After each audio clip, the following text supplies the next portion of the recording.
Bonsoir à tous, bienvenue dans votre édition d'information locale. Nous nous trouvons ici dans les laboratoires du LACNRS où dans le cadre de la deuxième semaine européenne de la robotique, des démonstrations ont lieu avec différents robots dont PR2, c'est un robot compagnon qui a pour but de nous aider dans nos tâches quotidiennes pour aider notamment les personnes âgées. Pour l'heure, il m'aide à présenter ce journal, peut-être un jour me remplacera-t-il. En attendant, nous allons développer les autres titres de l'édition. La fraude à l'assurance maladie coûte nationalement plus de 20 milliards d'euros par an. Aujourd'hui, la CPAM de Haute-Garonne présentait son plan de lutte et ses perspectives. C'est l'une des mesures phares de la présidence Hollande pour lutter contre le chômage. Les emplois d'avenir se concrétisent peu à peu sur le terrain. Nous avons suivi l'une des bénéficiaires du dispositif du côté de Muret. Mais pour débuter, on évoque le projet de bus en site propre qui doit relier Toulouse à Plaisance, une ligne qui interpelle les riverains, notamment du côté de l'Ardenne. Ils étaient venus nombreux lors d'une réunion d'information, une réunion plutôt houleuse, nous y étions.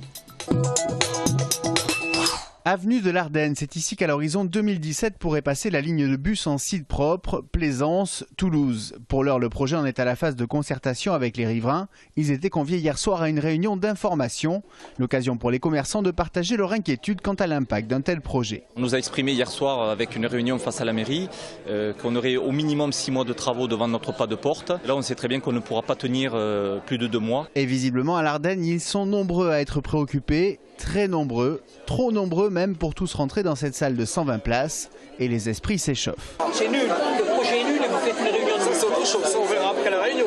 Mais ça vous le savez déjà. Yannick Bru et Florian Fritz arrivent en voisin à l'heure où l'on frise la mêlée dans la salle, le résultat d'une mobilisation menée par les associations de quartier. Il y a eu 10 000 tracts qui ont été envoyés. Je pense sincèrement que les élus pensaient qu'aujourd'hui il y aurait peut-être une dizaine de personnes. C'est pour ça qu'ils n'ont pas pris leur disposition pour nous recevoir de manière décente. Côté Tisséo, on avoue n'avoir jamais vu un tel intérêt autour d'un projet. La raison de tenir une réunion d'information s'en trouve renforcée. Tous les projets sont l'objet d'un débat. Donc les jauges habituelles, voilà, on a à peu près 200-300 participants. Il se trouve que là, voilà, il y en a eu plus, il y en a beaucoup plus. Nous avons besoin, et nous le ferons, de dire la vérité sur ce projet aussi. Et donc d'informer. Une réunion ajournée sans date fixe, mais avec un engagement. Et cette réunion aura lieu avant Noël. Et aucun cadeau ne sera bien sûr à attendre du côté des opposants au projet BHNS. 2 67 446 €, c'est le montant du préjudice lié à la fraude et détecté en 2011 par la CPAM 31. Un montant en augmentation significative par rapport à l'année dernière. Il était en 2010 d'1 300 000 € grâce à un dispositif de lutte mieux organisé. On a des améliorations en termes de système d'information et puis des échanges qui se développent dans le cadre du CODAF, le comité départemental antifraude qui est organisé sous l'égide du préfet de département et avec lequel nous travaillons, donc le préfet, les douanes, la gendarmerie, tous les organismes de protection sociale qui versent des prestations dans le département. La fraude, c'est l'intention de nuire, à ne pas confondre avec l'abus ou la faute. Elle concerne toutes les catégories de prestataires de l'assurance maladie. Pour les assurés, les griefs peuvent concerner les prestations en espèces, falsification, contrefaçon, vol de documents ou les prestations en nature, usurpation de droit à 100% par exemple. Montant du préjudice détecté, 281 217 € en 2011. La fraude concerne aussi les professionnels de santé. Préjudice total l'année dernière, 1 608 453 €. Ça peut être donc une falsification d'ordonnance, ça peut être aussi des actes qui sont facturés et qui n'ont pas été réalisés. Alors, l'ordonnance falsifiée, ça, c'est assez facile à trouver et à démontrer. À l'inverse, l'acte fictif, ça, c'est très grave, parce que ça peut mettre en péril le système si c'était multiplié, mais c'est très difficile à démontrer. Les risques encourus pour fraude vont de la simple pénalité financière aux poursuites pénales. La CPAM 31 verse chaque année plus de 3 milliards d'euros de prestations. Le montant du préjudice détecté suite à des fraudes reste donc aujourd'hui assez marginal.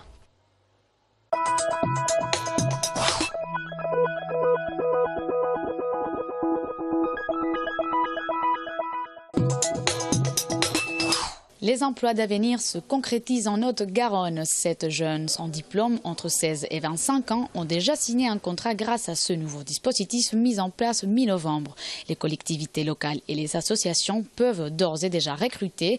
La mission locale chargée de faire le lien entre jeunes et employeurs a montré l'exemple. Ici, une jeune femme vient de démarrer en CDD des 2 ans et demi. J'ai arrêté ma scolarité donc au lycée en seconde. parce que je suis tombée enceinte, j'ai eu 2 enfants. Donc quand j'ai voulu prendre une activité professionnelle 5 ans plus tard, donc sans diplôme, sans qualification, sans rien, donc ça a été très compliqué pour moi. Jusqu'au jour où je tombe sur la mission locale. Ils m'ont proposé un emploi d'avenir qui pour moi est un tremplin puisque je vais pouvoir, en plus de l'expérience acquise ici, obtenir une qualification. À noter qu'un jeune qui signe un emploi d'avenir gagne environ un SMIC, soit 1 425 € brut. Les avantages pour les employeurs, l'exonération de certaines cotisations sociales et la prise en charge de 75% de la rémunération brute par l'État pour les contrats des 35 heures. On sort de la précarité sociale du coup puisqu'on a un vrai salaire, ce qui implique plein de levées de freins, quoi. Et un accès à un logement, par exemple, là, tout devient possible, en fait, avec 35 heures. D'ici la fin 2013, l'État veut créer 150 000 postes, dont 3 600 en Haute-Garonne, d'une durée de 1 an à 3 ans. Le dispositif doit s'étendre également au secteur privé l'année prochaine. Hier et jusqu'à ce soir se tient le Forum régional de l'économie solidaire. Cette 12e édition ouvre ses portes à la jeunesse Arche-Maringot. Quels sont les projets d'avenir quant à la consommation alimentaire? Comment devenir un éco-citoyen? Quelle alternative à la finance? Bref, plus de 60 stands permettront aux jeunes Toulousains d'avoir un éclairage sur les possibilités de l'économie solidaire, plus proche des hommes que des marchandises.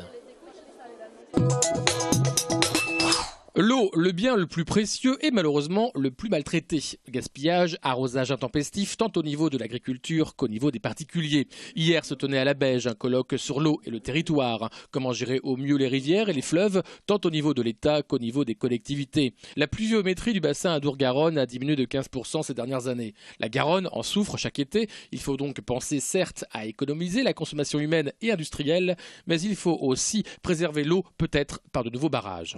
La question des barrages est une question qui se pose effectivement sur l'ensemble de son parcours et dans nos départements parce que nous avons un effet sécheresse qui est en train de s'accentuer.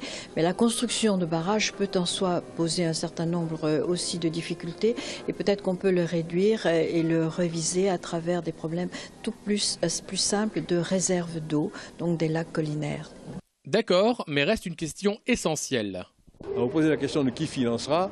Ça, c'est aussi, un peu vulgairement, une autre paire de manches, puisque aujourd'hui, seules les agences ont capacité à financer.